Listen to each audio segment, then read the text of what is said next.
Today I'm going to show you how to use the extend command. So first of all, to continue to first of all you need to draw these lines.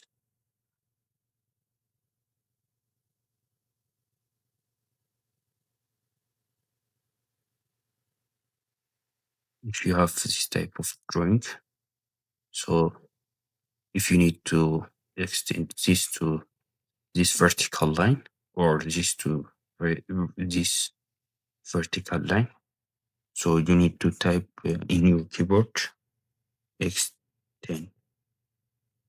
So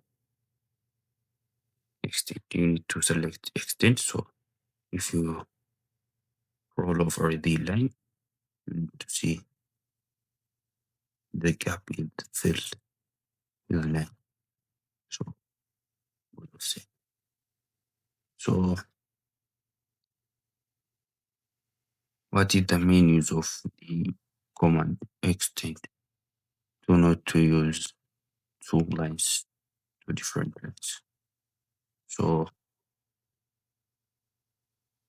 if you are using two lines, the line will be two different. So to remove that problem, you need to use extend command like this. This one line, so three lines. So we don't need to use three lines to join one line to the other. So it will make another problem. So if you need to use another method, you need to select trim. After you select trim, you need to press shift button.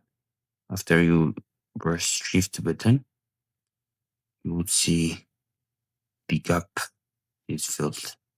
Only the trim button, it will make it disappear or delete. So you need to hit or shift. So if you enter shift, the command will be extend and the line will be one line. As you can see, the line is one whole line from this vertical line to this vertical line. So this will be used in many designs like the mechanical designs or if architectural designs. You'll be using this command until you complete this course.